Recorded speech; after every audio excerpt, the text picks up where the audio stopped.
Hello guys, my name is Martin Stanoev. I'm an entrepreneur and keynote speaker. Welcome to my channel.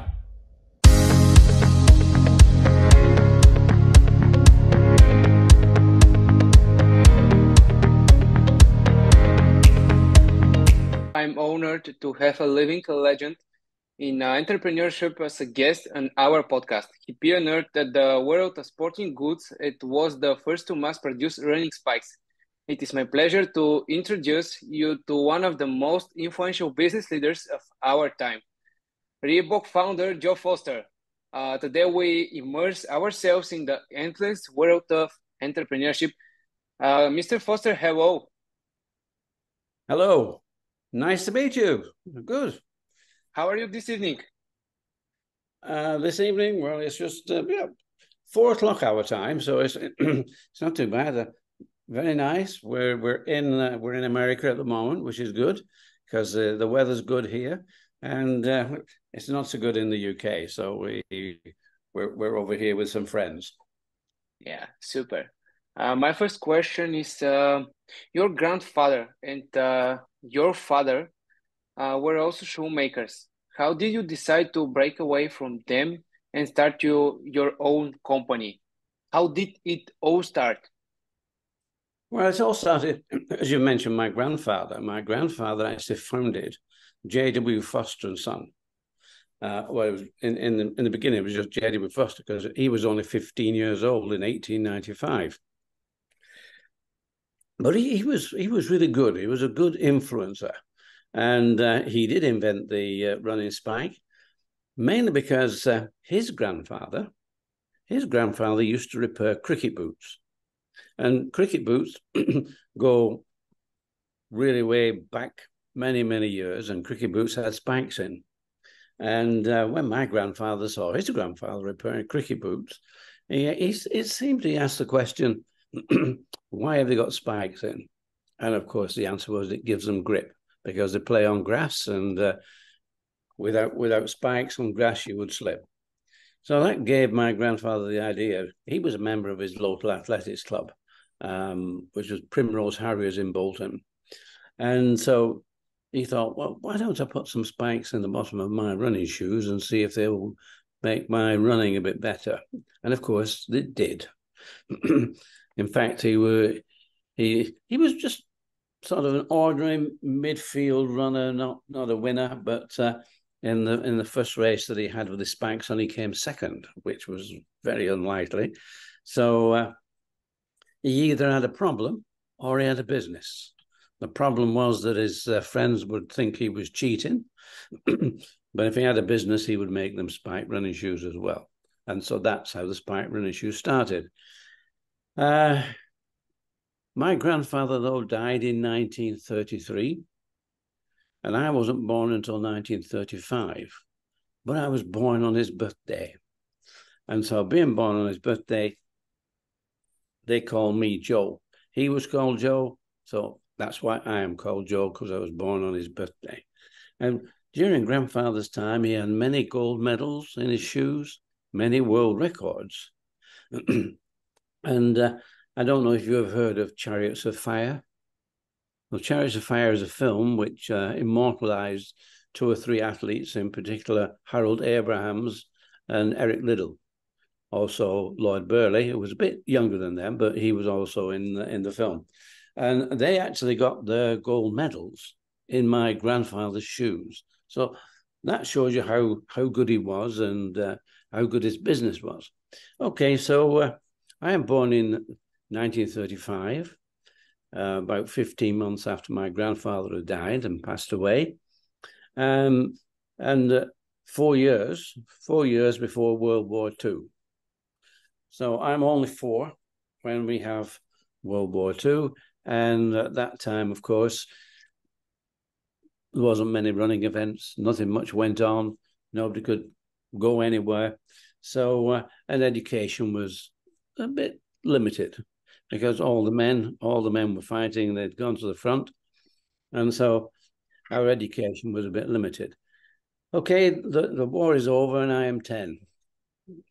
In 1945, I am 10 years old and everything changes. everything comes back. Great. So everything comes back, and we start education, and we do the normal things that you do when you're young.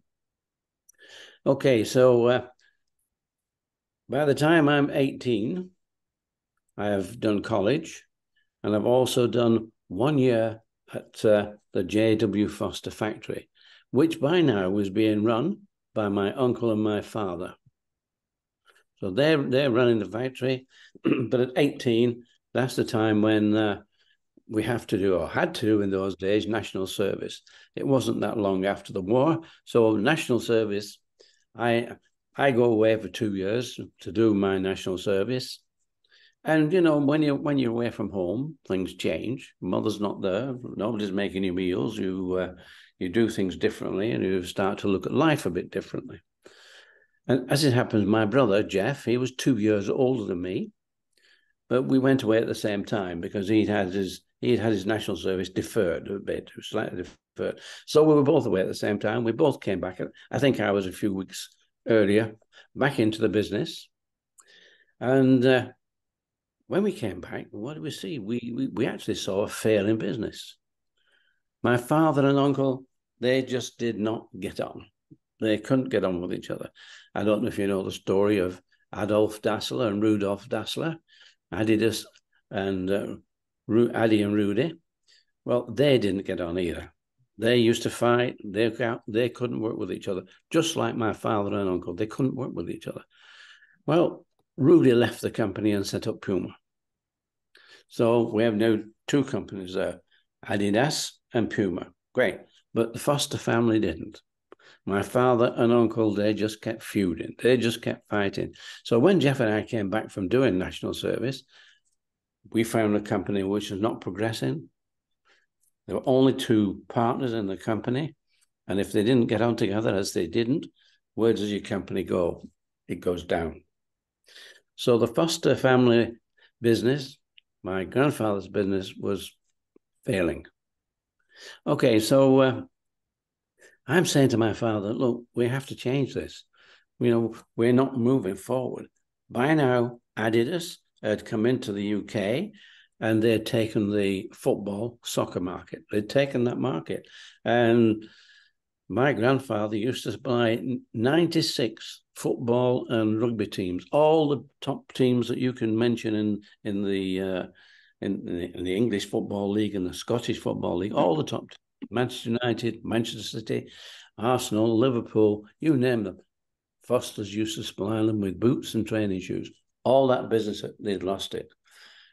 So asking my father, why don't we do something different? We've got to change. We've got to move up. And he said, well, your uncle will not agree to anything. So I said, well, why don't we set up something different? We don't need my uncle. Why don't we set up? No, he didn't want to do that either. I don't know. He'd gone through 2 world wars, and maybe 2 world wars had taken the edge off his enthusiasm, or maybe he just didn't really recognize the fact that you have to move, you have to change, you have to grow. Today we call it scaling, but you have to do those things. And he wasn't interested. So Jeff and I, we knew that if we didn't leave the company would die, and so would our futures. So we decided, in fact, we went to college to learn more about shoemaking, because whilst shoemaking, we knew how to make the running shoes, the athletic shoes, but we needed to know more about the industry. So we went to college at night.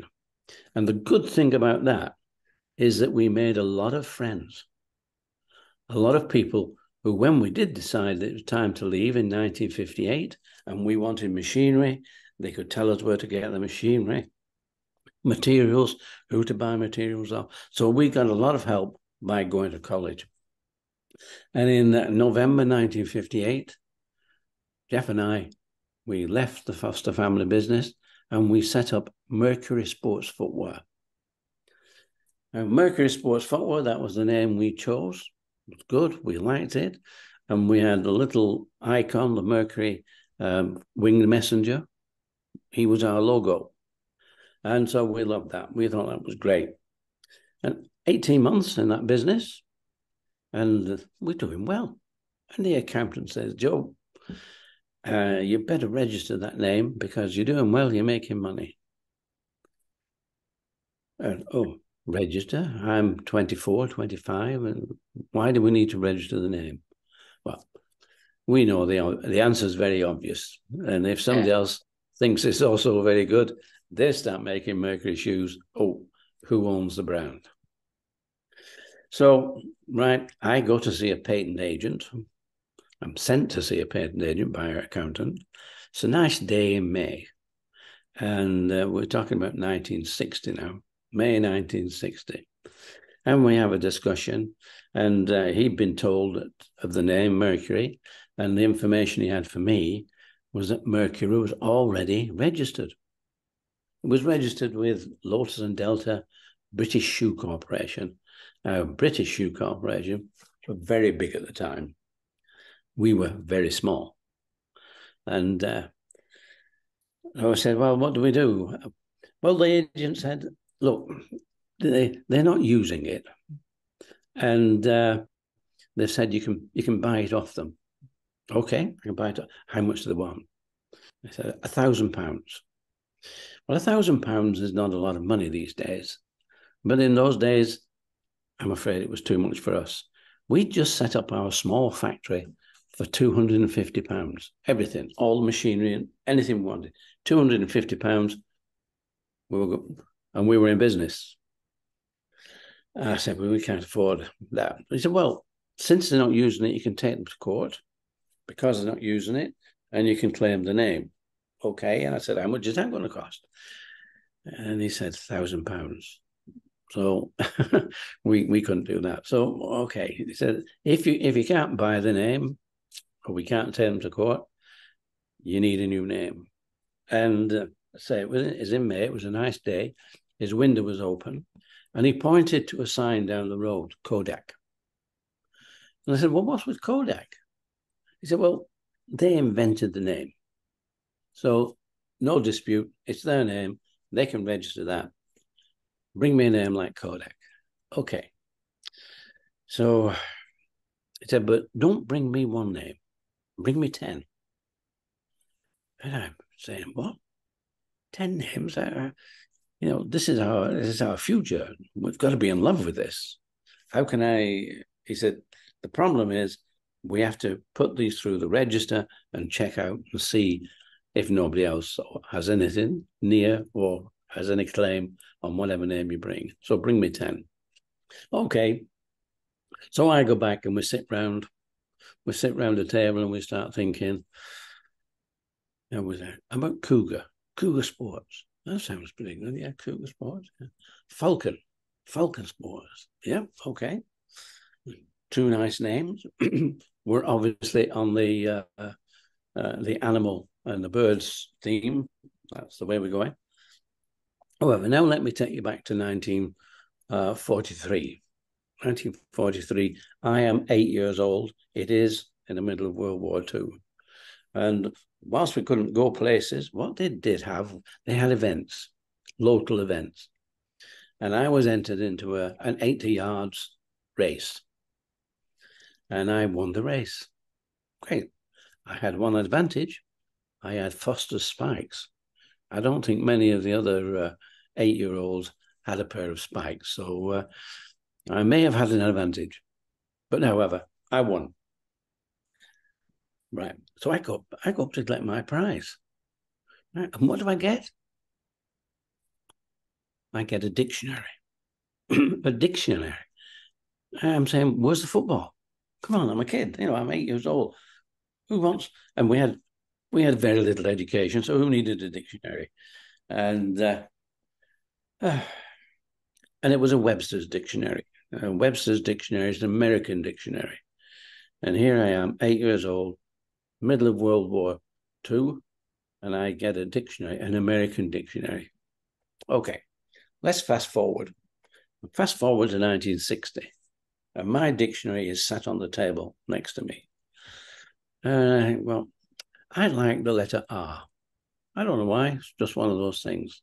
So I like the letter R. I open my dictionary, my Webster's dictionary at R, and I start thumbing through the leaves, and I soon come across Reebok.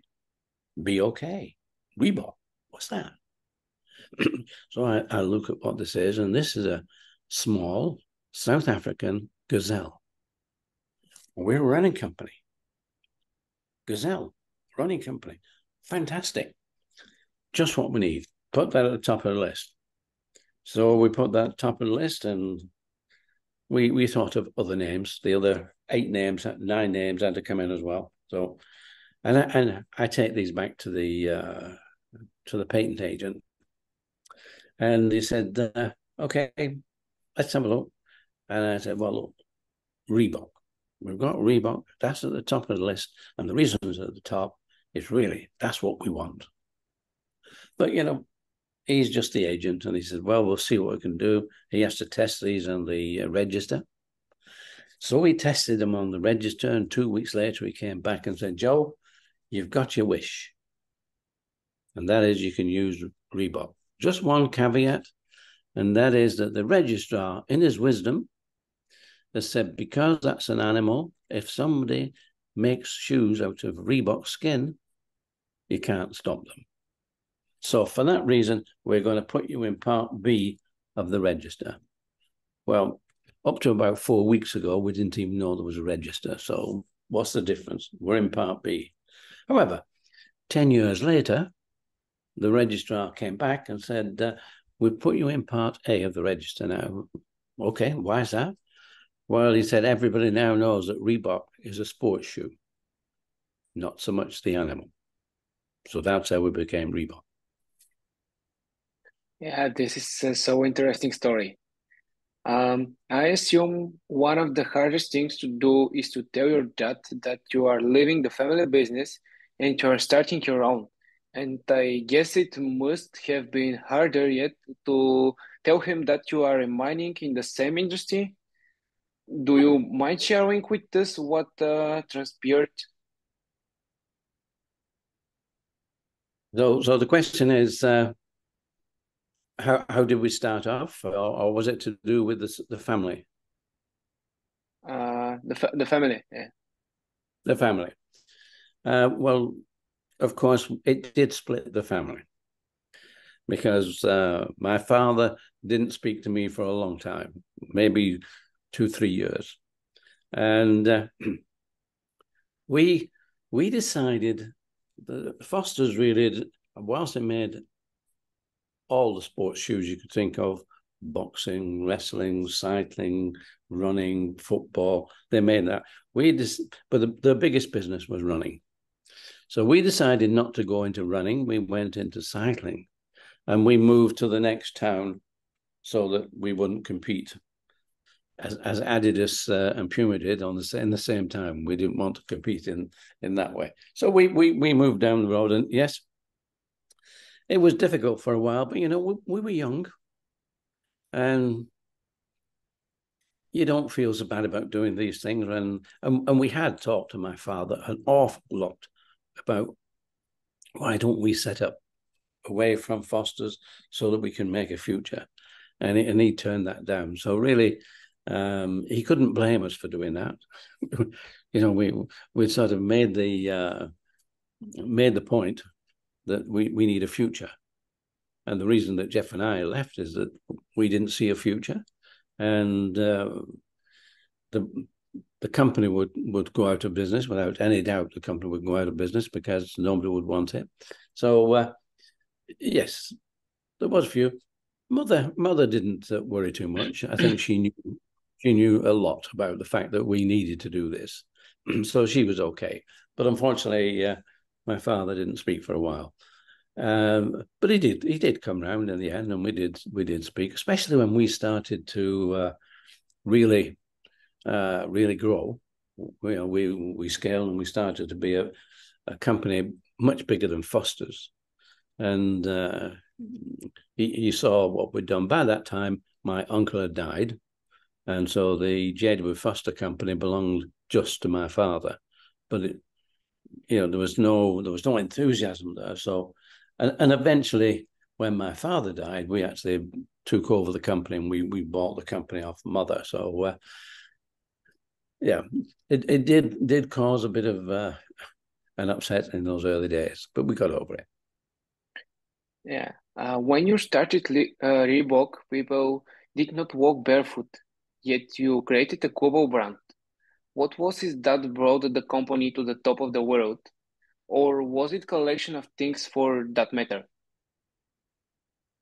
Well, I think in this life and in whatever you do, you certainly need a bit of luck. You certainly need some timing that works for you, and timing worked for us. However, we started with cycling, and we had a problem. We were really doing very, very well. We had loads of orders coming in from a rep who was working for us, a representative was working for us, but unfortunately he got killed. And when he got killed, our cycling business also got killed. But by that time we had actually moved into running as well, and so it didn't affect us too badly, but we were quite destroyed at the time, thinking that all of a sudden the business we had built had suddenly gone because this man went. And London is about 200 miles away from where we were in Bolton, or we're actually in Bury, next door to Bolton, 200 miles, and we couldn't find another person to do the representing, so we had to move into running. And okay, our limitation was the fact that Adidas were a big company, and Adidas were also in the UK. And Adidas, as I said earlier, they'd taken soccer, and that's the big. If you want to be in volumes of product, it was in soccer, because they made soccer training shoes and they made soccer boots, and so to me it was a question. Well, okay, now we need to grow. We need to grow bigger than running. We need to grow bigger than maybe cycling, although we left cycling behind. So we needed to scale our business, and the only way I could see we could do this was either to go into Europe, in other words, to expand our market, or to go to America. Now, the problem with Europe, you're in sort of Europe now, and there's 20 something, 28, 29 countries and 29 languages, plus cultures. So you try to do that. And of course, living in the UK, we're sort of on the edge of it. So if we'd been living in Europe, if we'd been French or German, we would have been much better placed to build in Europe. But we're in England, we speak English, and America, we had 350 million people in America who also speak English, nearly. But it's that seemed to be the market. So for me, it was going to America. And my first trip to America was in 1968. Previous to that, the family, my brother and our wives, just thought it was too expensive to go to America. And it is expensive to go to America. But we had a bit of luck here, because there's a magazine called Eurosport, and the British government were advertising in Eurosport. They were advertising to say that they wanted us to export, and particularly to America. And what they would do is they would pay for us a stand at the NSGA show, that's the National Sporting Goods of America show. They'd pay for us a stand. They'd also pay our return airfare and 50% of the hotel. So I didn't get any resistance. Then I could go to America. So in 1968, in February, I went to Chicago, and Chicago in February is not a place to go to. It's cold. It's so cold. Freezing. But anyway, I went to Chicago in February. And the guys liked our product. Right, where do we get your product from?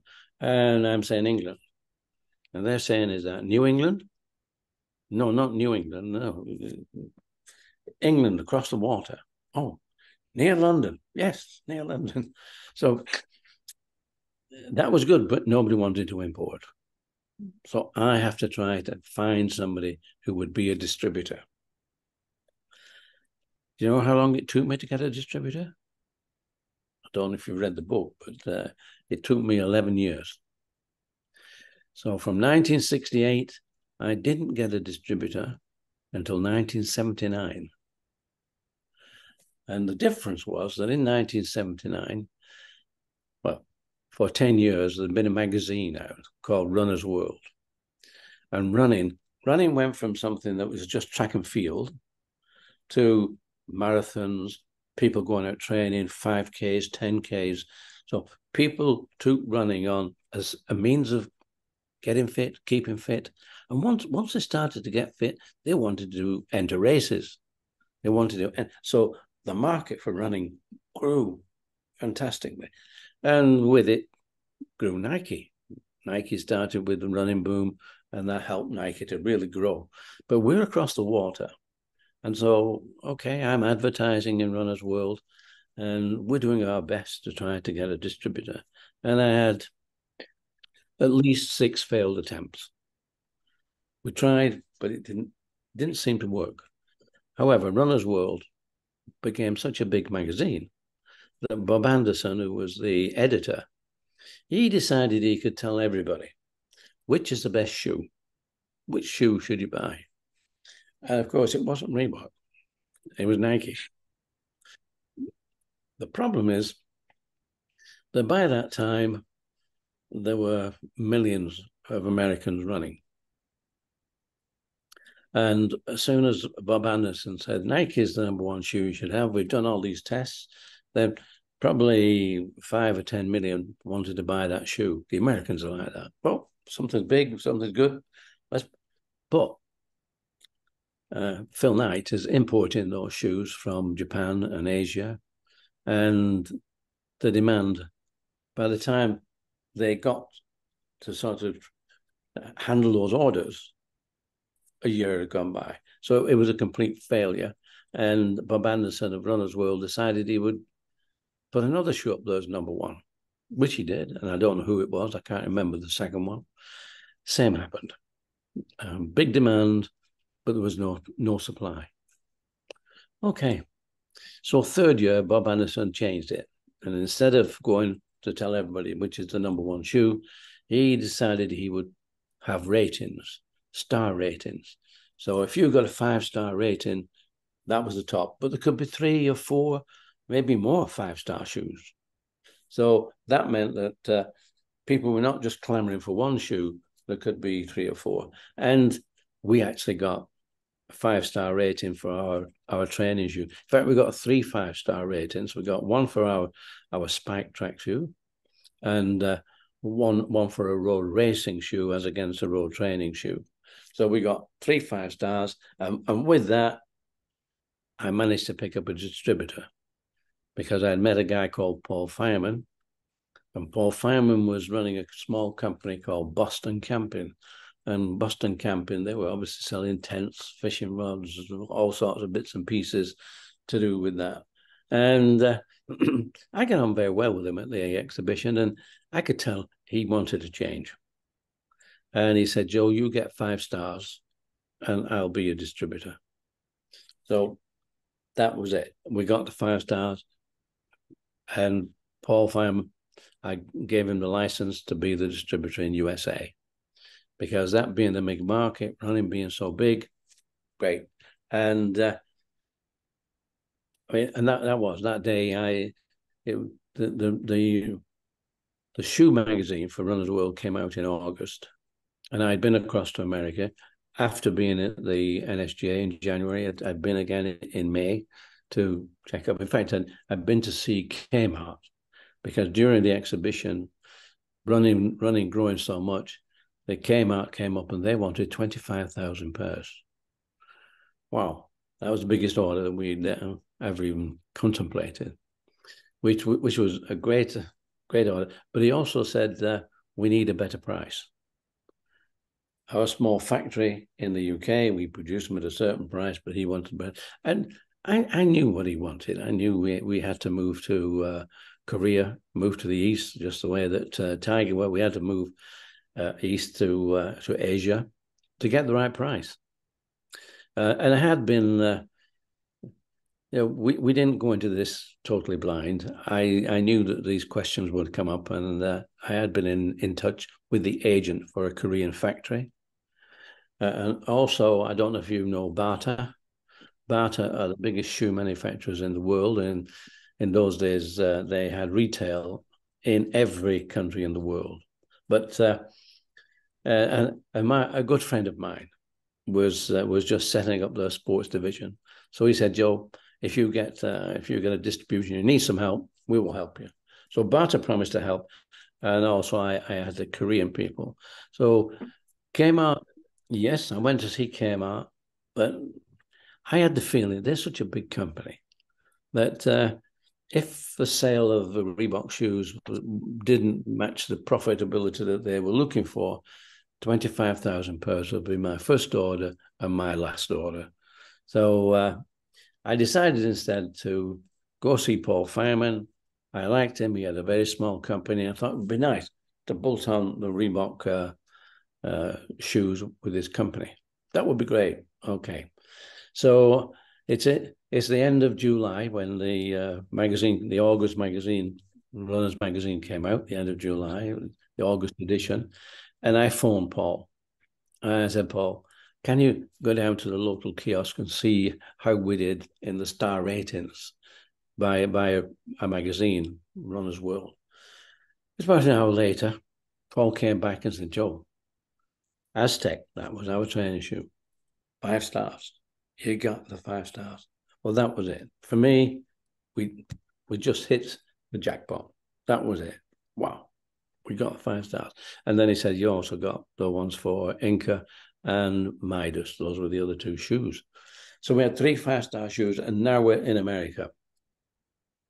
And this is fantastic. The biggest problem is that my brother Jeff, who was he loved competing. He also loved the factory. We had an agreement. He'd look after the factory. I would look after everything else, which is marketing, sales, that side of it, and scaling the business. Well, unfortunately, every time he went out running, he tried too hard, much too hard. And when he had finished either running or cycling, he was physically sick. And I think that must have affected his stomach, because just as we got into America, he was taken ill with cancer of the stomach, and he didn't survive that. So I now needed Jeff to either go to Bata to make the shoes, help them make the shoes, or a little bit more down the road to go to South Korea to get them to make the shoes. So that was the biggest problem. Without Jeff, I'd lost that important link with manufacturing. And it took me 3 people. I put in 3 different people to take over what Jeff was doing. So, but it slowed down the process a bit in order to get onto the market, onto the American market. But we got there. The first 20,000 pairs were made by Bata, and unfortunately, I wouldn't say they didn't work. There was a lot of problems. We had a lot of failures in the product due to the fact that they were so big that they had their own rubber factory. They made their own rubber. Yeah, we had, as we always did, we bought the rubber in from different suppliers, but they made their own, and unfortunately, they got it slightly wrong. And 10% of the EVA, the sheets of EVA, which is the cushioning material, 10% were not cured properly. And if you don't cure it properly, instead of it springing back like a cushion, it just collapses. So it collapsed. So 10% of the product that they sent over to America, the first 20,000, 10%, 2,000 were collapsing. And although Paul Fireman was quite upset about this, all he did, since he had 20,000 pounds, he just changed. He never complained. So we just changed. And whilst I'm sure Bart would have got that right, they were still more expensive than going to Korea. So the next job was going to Korea, and I took a flight, and the flight was called Around the World in 80 Days, first class standby. It's an unusual flight, but I went around the world, and I ended up certainly in Korea, seeing the factories, and and they were doing well. They were doing okay. They could make the shoes. They could certainly make the shoes better than we could make them back in the UK. It's absolutely, they were spot on, really good shoes, really good, and less than half the price, which was really great. So it meant that we had enough profit to do the promoting, advertising, and expand, scale the business in America, because that's where the demand was. Demand was in America. So we're doing very nicely, but that's not what really grew the company into a big company. That was aerobics.